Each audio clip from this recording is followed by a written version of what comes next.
शाहिद आजमी ने एक बड़े ग्रुप ऑफ लॉयर्स को इन्फ्लुएंस किया। 92 के आसपास जब बाबरी मस्जिद की शहादत हुई, उस वक्त हिंदुस्तान में किस तरह के सेंटिमेंट्स थे लोगों के। 33 साल की उम्र में उन्होंने इतना कुछ अचीव कर लिया। जिस वक्त उन्होंने वकालत शुरू की वो एक ऐसा वक्त था जब आसपास भी लोग इस बात को as a matter of fact मान रहे थे कि हाँ, मुसलमानों में एक ग्रुप ऐसा है नौजवानों का जो टेररिज्म की तरफ चला गया है, जो हिंसा की तरफ चला गया है। पिछले 4 सालों में मुझे कुछ मौके मिले जहां पर मैंने दहशतगर्दी के केसेस में कुछ अरेस्टेड अक्यूज्ड को रिप्रेजेंट किया। शाहिद आजमी ने क्या किया, शुरुआत की वकालत। उनको पता था क्या करना है। कोर्ट फ्लॉड हो सकता है, कोर्ट की अपनी परेशानियां हो सकती हैं, लेकिन सिस्टम कागजी है, तो वहां पे आप उसी कागज में जीत भी सकते हो। Shahid Azmi, the lawyer who defended 2611 Indian accused Fahim Ansari, was shot dead in his office on Thursday evening. इस्लाम के नाम पर दहशतगर्द बना के कई हजार लोग दुनिया भर में गिरफ्तार हैं। ऐसा दौर तारीख में कभी नहीं था।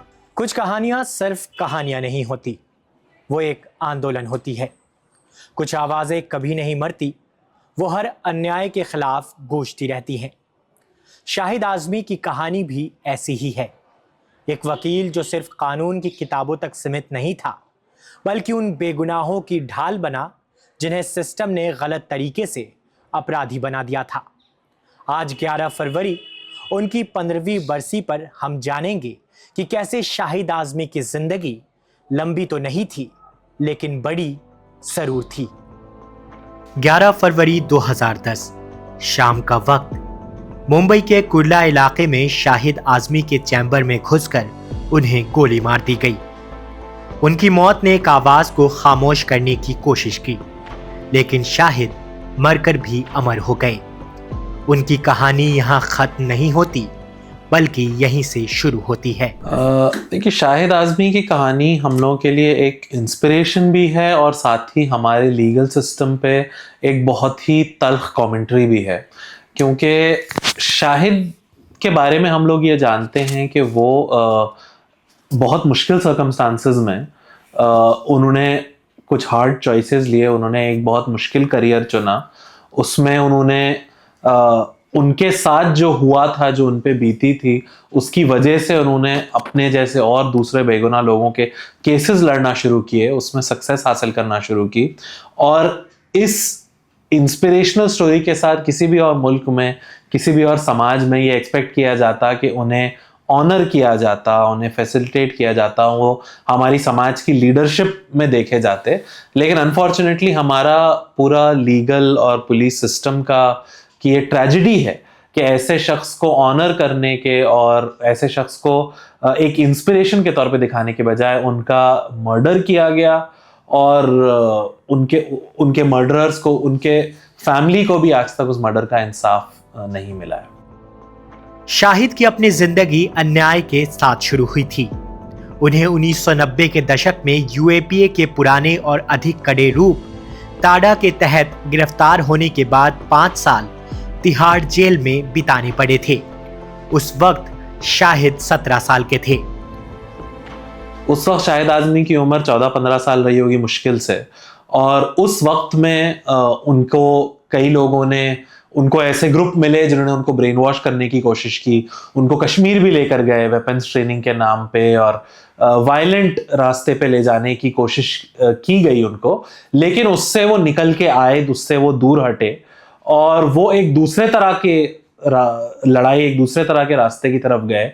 लेकिन इससे पहले कि वो अपना कोई कदम उठाते, जब वो कश्मीर से वापस आए उसके कुछ अरसे के बाद उनको एक फर्जी केस में गिरफ्तार किया गया। उस केस का उनकी गतिविधियों से कोई लेना देना नहीं था। उनके ऊपर आरोप ये लगाया गया कि वो कुछ लोगों के साथ मिलकर बाल ठाकरे और कुछ ऐसे लीडर्स का मर्डर करना चाह रहे थे, और इस केस में उनके खिलाफ कोई सबूत तो जाहिर नहीं था क्योंकि ये पूरा मुकदमा फर्जी था।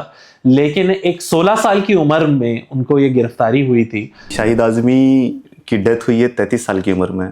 33 साल उम्र का मैं खुद हूँ एज एन एडवोकेट, तो मेरी अपनी खुद की लर्निंग है एक तरह से। 2010 में उनकी डेथ हुई है, और as a human rights lawyer मैं समझता हूँ कि क्या वो चीज़ें हैं जिन्होंने शाहिद आज़मी का नाम आज तक रखा हुआ है। सिर्फ 7 साल में शाहिद आज़मी ने 17 निर्दोषों को जेल से बाहर निकाला।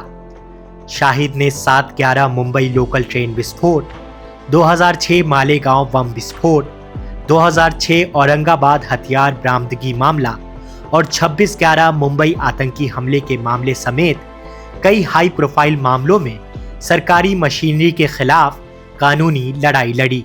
2003 में उन्होंने इस प्रोफेशन में अपना काम शुरू किया और वो सिर्फ एक ऑर्डिनरी लॉयर नहीं रहे, बल्कि इस प्रोफेशन में आते ही उनकी जो डीप अंडरस्टैंडिंग थी किस तरह से लोगों को फ्रेम किया जाता है, किस तरह से झूठे मुकदमे बनाए जाते हैं, उसकी वजह से बहुत जल्दी उन्होंने अपना एक नाम बना लिया लीगल प्रोफेशन में।